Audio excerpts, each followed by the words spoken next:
Que aves de petróleo conozcan a Trevor. Corre el año del 2016 y está presentando un camión que cambiará el mundo del transporte terrestre mediante el uso de hidrógeno, haciéndolo mucho más barato, eficiente y amigable con el medio ambiente. Todos creíamos que Trevor era un genio, pero no, solo era una rata de cuello blanco montando un show para hacer un fraude multimillonario de 34 billones de dólares, cuando donde marcas como General Motors y Bosch serían involucrados. ¿Quieres saber cómo este malandro casi se sale con la suya? Quédate a ver qué pedo con Nikola Motors. Trevor desde muy joven se creía un genio del nivel de Bill Gates, Mark Zuckerberg y Elon Musk, y desde muy chavo creó una empresa de sistemas de seguridad con un amigo, y al poco tiempo lograron venderse esa empresa por $300,000. En esa movida el buen Trevor se quedó con $50,000 que eran de su socio, y la persona que compró la empresa denunció que la empresa estaba en pésimas condiciones, muy distintas a las presentadas por Trevor. Con ese billete este compa se lanzó a hacer negocios en línea, sacó una página para venta de autos usados y después hizo una empresa llamada D-Hybrid, que consistía en convertir motores diésel a motores de gas natural, lo cual era una buena idea en realidad, ya que ese motor de gas es mucho más limpio en emisiones. Al poco tiempo una empresa de transportes de camiones se interesó por este nuevo sistema de D-Hybrid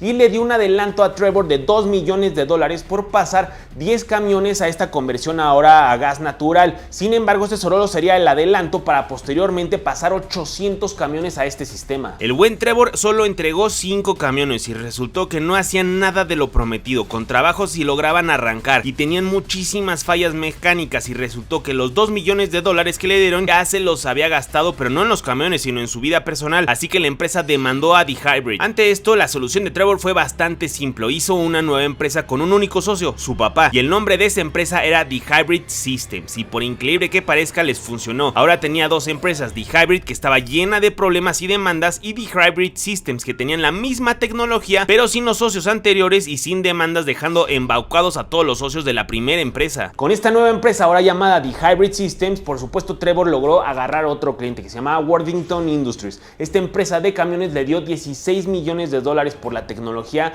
y por poder implementar esta tecnología dentro de sus camiones, y resultó que no funcionaba para nada. Esta tecnología se caía, hace que los camiones ni funcionaran, e incluso un empleado de D-Hybrid Systems logró grabar a Trevor confesando que la neta la tecnología no servía para nada. Pero ahora D-Hybrid System ya estaba sucia también por las movidas de Trevor, pero se había llevado varios millones en la bolsa. Fue aquí cuando quiso pasar de ser una rata millonaria a ser una rata billonaria, sí cabezones, de billones de dólares, creando la empresa Nikola, irónicamente con el nombre del genio austriaco de corriente alterna, cuyo apellido es el nombre de una empresa llamada Tesla. Nada tonto, Trevor le puso a su empresa Nikola para que directamente la relacionaran con Tesla. Al final Tesla había sido un éxito tremendo financieramente, pero también pues hacía autos eléctricos. Nikola hacía camiones eléctricos que se alimentaba mediante hidrógeno, lo cual le daba una autonomía de 1600 kilómetros, solo tardaba en recargarse 15 minutos, y con todo esto la verdad es que eran camiones mucho más eficientes, mucho más baratos y mucho más amigables con el medio ambiente, por lo que todo el mundo quería invertir en Nikola. El diseño del camión lo hizo un diseñador en Europa desconocido, el cual Trevor le pagó una baba de dinero para darle el diseño y la patente. Sin embargo, cuando Tesla anunció su camión de nombre Semi, Trevor de inmediato vio una oportunidad de hacer dinero y demandó a Tesla por $2 billones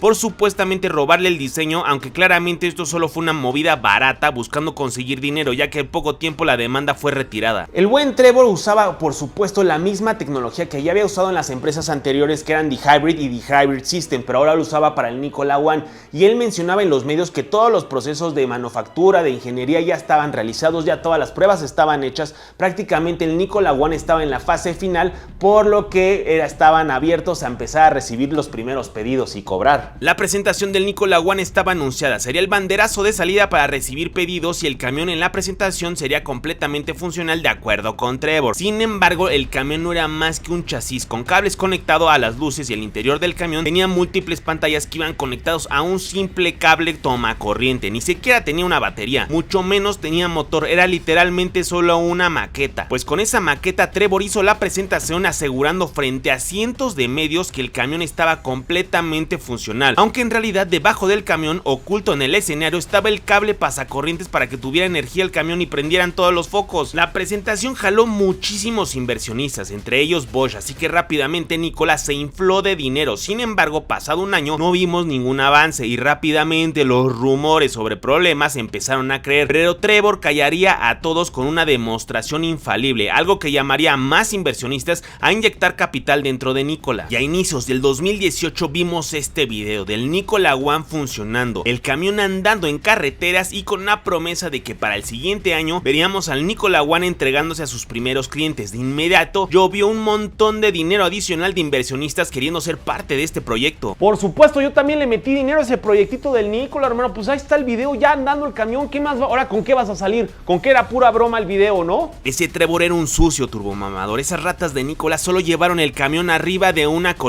para de ahí dejarlo bajar en la carretera mientras hacían las tomas del camión andando para nuevamente ser remolcado arriba de la colina y dejarlo bajar mientras hacían nuevas tomas. Trevor jamás quiso hacer funcional el Nikola One, solo quería juntar más y más dinero. Pero cabezón, ¿cómo es posible que ninguno de los empleados dijera nada sobre esta rata? Es que ese Trevor turbo hater hacía a todos sus empleados firmar acuerdos de confidencialidad con penalizaciones severas de filtrar información, así que todos temían una demanda en caso de decir la verdad. Pero no se preocupen que pronto las sospechas llegarían por otro lado. Para hacer funcionar los Nikola One era mediante hidrógeno, el cual sería producido por la misma empresa. El hidrógeno es difícil de almacenar, transportar y sobre todo manipular si no quieres volar en 1000 pedazos. Y el director de producción e infraestructura de hidrógeno dentro de Nikola era ni más ni menos que el hermano de Trevor, Travis Milton. Este compa en su trabajo anterior se dedicaba a hacer reparaciones de plomería y mantenimiento en casas como pintar e impermeabilizar, y ahora era el director de producir y manejar lo que apuntaba a ser la empresa de mayor almacenaje de hidrógeno en el mundo. Otro dato que levantó bastantes sospechas fue que el encargado de hacer 700 estaciones de recargas de hidrógeno alrededor de Estados Unidos era un cuate que se llamaba Dale Prose.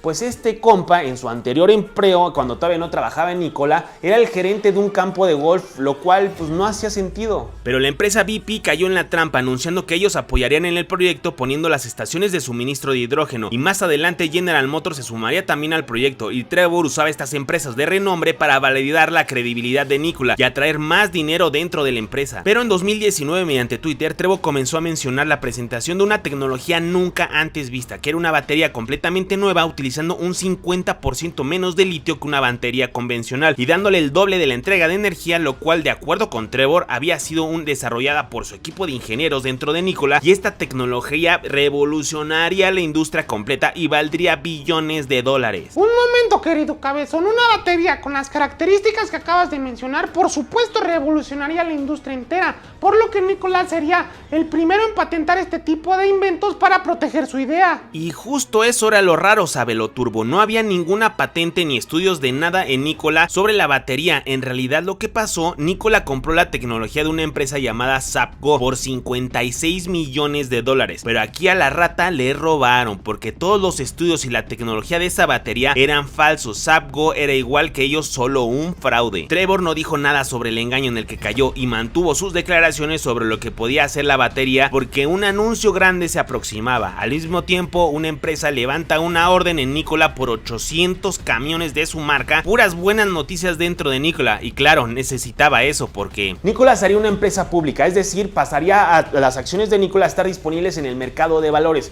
Inversionistas de todo el mundo podrían comprar una porción de Nikola. Es por eso que Trevor se la pasaba solamente diciendo buenas noticias en Twitter, y efectivamente le funcionó, ya que una semana después de haber salido en bolsa, Nikola llegó a valer 34 billones de dólares, sin vender ni un solo auto, sin vender ni una sola batería. Nikola valía más que Ford Motor Company. Para este punto, General Motors entraría a fondo en Nikola, invirtiendo 2 billones de dólares que serían usados para hacer una pick-up eléctrica llamada Nikola Badger, que acabaría con la Cybertruck, la Ford F-150 Lightning y lo que le pusieran enfrente. De inmediato, Nikola acepta apartados para ser de los primeros en tener una Nikola Badger, y por supuesto, hasta el día de hoy, 2022, nadie ha recibido una Nikola Badger, y solo son renders las imágenes de esta troca. Pero tal como en Scooby-Doo, siempre hay unos chicos entrometidos que tienen que arruinar los planes de los malos, y esos chicos fueron Hindenburg Research, que hilaron toda esta información y publicaron cómo Nikola y su CEO Trevor no eran más que unos defraudadores. De inmediato, las acciones de Nikola se desplomaron por completo. Para el 2021, Trevor fue obligado a renunciar a su puesto como CEO de Nikola, y General Motors tomó el control mandando a varios ejecutivos super picudos General Motors ahora a controlar Nikola.